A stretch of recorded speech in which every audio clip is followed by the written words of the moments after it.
Entonces, ¿qué tenemos que hacer con los adolescentes? Están en los instrumentos internacionales, está en nuestro código de cada país, pero ¿cómo lo tenemos que hacer? Ese es el reto. Ese es el reto. La justicia restaurativa forma parte de ese cómo. Y fíjense cómo está evolucionando la mirada que se tiene que empezar ya, o los enfoques que se tienen que ya utilizar de manera mucho más contemporánea en la atención de estos problemas sociales, que a nivel de la región, sobre todo en México, en Chile, tenemos un enfoque que es bastante nuevo, data del año 1989 aproximadamente, que es el enfoque de la justicia terapéutica. No sé si han escuchado ustedes hablar sobre el particular. Chile ha mapeado todas sus regiones con la aplicación del enfoque de la justicia terapéutica. No están utilizando aún el enfoque de la justicia restaurativa, pero sí utilizan el enfoque de la justicia terapéutica, que en el marco legal, sin alterar el marco legal que tiene Chile para resolver conflictos jurídicos penales, cuando advierten que el adulto imputado o el adolescente imputado tiene problemas de consumo de drogas, no se trata de cualquier consumo, sino de consumo problemático de drogas, la mirada que tiene el operador de justicia es diferente. Porque en la medida que este adolescente o este adulto no supere su problema de adicción, definitivamente va a ser el mismo usuario cliente de siempre del sistema. Entonces, se están dando cambios a nivel de la región y a nivel mundial para que esta mirada que teníamos puramente punitiva y sancionadora vire en 180 grados a efecto que la respuesta jurídica del sistema de administración de justicia no se limite simplemente a la posibilidad de aplicar una sanción, sino resolver el conflicto jurídico penal en el que se encuentran involucrados adultos o personas menores de edad. La forma como atiende el Estado a sus adolescentes que delinquen debería constituir un indicador de desarrollo a nivel de la región.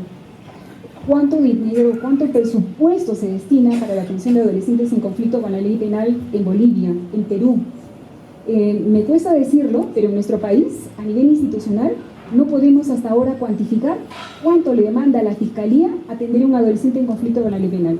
No sé si ustedes lo han cuantificado, pero no lo podemos todavía cuantificar porque no ha bajado a un nivel de desarrollo presupuestal la posibilidad que sepamos cuánto nos cuesta atender a un adolescente. Sin embargo, en líneas generales, es mucho más económico cuando atendemos a nuestra población que comete infracciones a la ley penal que no son graves, atenderlo con este enfoque de la justicia restaurativa que simplemente judicializar el caso, porque siempre va a haber mucho más presupuesto que se tenga que invertir para la atención de estos adolescentes a nivel judicial. Un poco más adelante, por favor. Un poco más. Y cuando hablamos de justicia restaurativa, la anterior, por favor, anterior. Sí, anterior. Acá. Cuando hablamos de justicia restaurativa, sepan ustedes que desde las Naciones Unidas ya se ha dado una definición sobre el particular. Si bien es cierto, cada país, cada provincia o cada departamento que aplique este enfoque va a vivir la experiencia en su aplicación y va a tener que rediseñarla a las capacidades, necesidades que existen en el área donde se va a trabajar este enfoque. No existe un modelo único, sino que en cada país van a tener sus matices.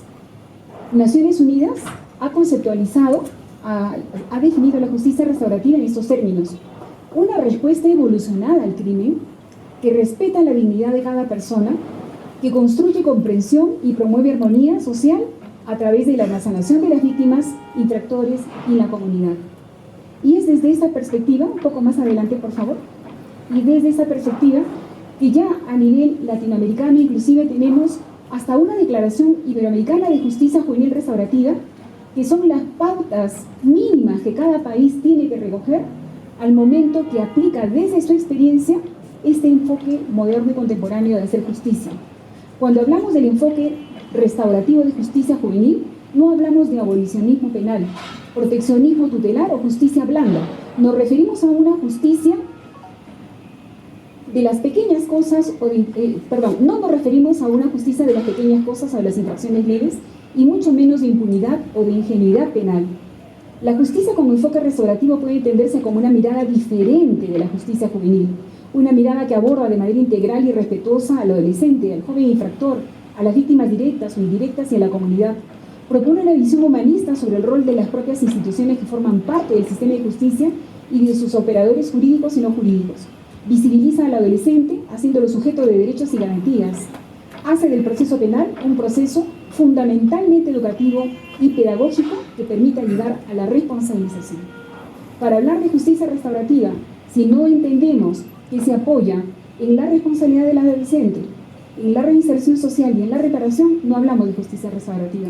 Podrá tener matices, pero estos tres ejes centrales son fundamentales en el momento que cualquier país adopte este enfoque para la resolución de sus conflictos jurídicos penales. No se trata de abolicionismo penal, no se trata de simplemente atender pequeños casos blandos, infracciones leves, porque en realidad cuando hablamos del enfoque de la justicia restaurativa se puede aplicar hasta para infracciones muy graves. Les cuento, en la experiencia que tuve con ocasión de una pasantía que hice en Estados Unidos, en la ciudad de Nueva York nos llevaron a una universidad que trabajaba dando apoyo a organizaciones del sistema de administración de justicia, Poder Judicial, Ministerio Público, por decirlo de alguna manera. Servían de puente articulador para el efecto de atender a víctimas y agresores. Y nos contaban una experiencia en la que explicaron este enfoque, porque no había otra forma de devolverle paz a la madre de la persona que había sido asesinada. Les cuento el caso. Y aquí se aplicó la justicia restaurativa para atender un caso sumamente grave. Se trataba de dos amigos que desde la niñez habían compartido muchos recuerdos. Para hacerlo muy breve, les voy a contar que ya siendo jóvenes, adultos de más o menos 18 o 19 años, uno de ellos lamentablemente empezó a consumir drogas y las drogas condicionaron que su comportamiento fuera violento.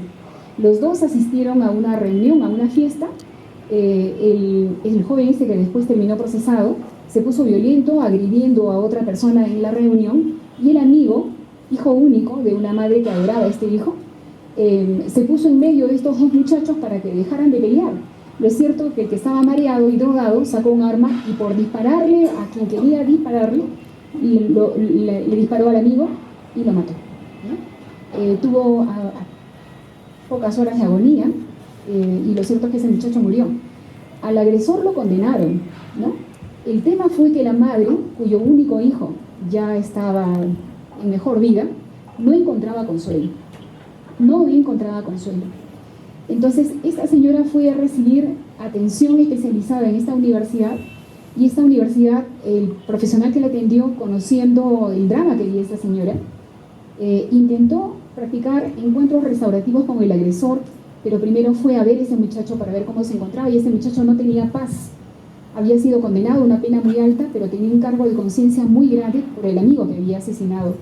O sea, teníamos, independientemente de una persona sentenciada con una respuesta jurídica penal que correspondía, teníamos a la madre de este joven que no sentía que se había hecho justicia, o hubiera preferido que ese hombre estuviera muerto. Era su único hijo. Pero este psicólogo que trabajó este caso para tratar de ayudar a esta señora, lo que hizo fue primero, después de escuchar a esa señora, contactarse con este joven, empezar a generar la posibilidad de que empezaran a escribirse entre ellos, de decir cómo se sentían, y luego de un proceso muy largo tuvieron el primer encuentro. Para hacerlo más breve, esos encuentros se dieron acompañados, no se trataba de encuentros en los que la señora pues le recriminara la conducta, sino simplemente encuentros de sanación, de compañía, de superar las cargas emocionales que tenía cada uno de ellos. Y lo cierto es que luego de varios meses de haber tenido estos encuentros periódicos, la señora, sin que este joven se lo pidiera, empezó a visitarlo de manera regular. Visitarlo a él formó parte de su proceso de restauración emocional. Entonces, lo que quiero transmitirles a ustedes es que este enfoque de la justicia restaurativa no es un enfoque que simplemente atienda a cosas pequeñas o infracciones leves. En nuestro país estamos atendiendo, porque la regulación normativa así lo señala, infracciones a la ley penal que no revistan gravedad. Pero el enfoque de la justicia restaurativa en el nuevo Código de Responsabilidad Penal está como un enfoque para ser aplicado en todo el proceso, desde la etapa prejudicial en la que se va a poder dictar una remisión, en la etapa de ejecución de sentencias, en el supuesto que este joven estuviera privado de libertad o tuviera una medida socioeducativa no privativa de libertad para el efecto de practicar una reparación que cubra las expectativas de la víctima, siempre y cuando la víctima también quiera tener un encuentro con este adolescente, porque hay víctimas que no quieren saber nada con el proceso, y en estos casos hay que aplicar criterios de reparación indirecta, ¿no? Pero como les vuelvo a repetir, no podemos asumir que simplemente es un enfoque que pretende el abolicionismo penal o que simplemente se va a aplicar para casos blandos o leves. En nuestro país este enfoque es transversal a todo el proceso.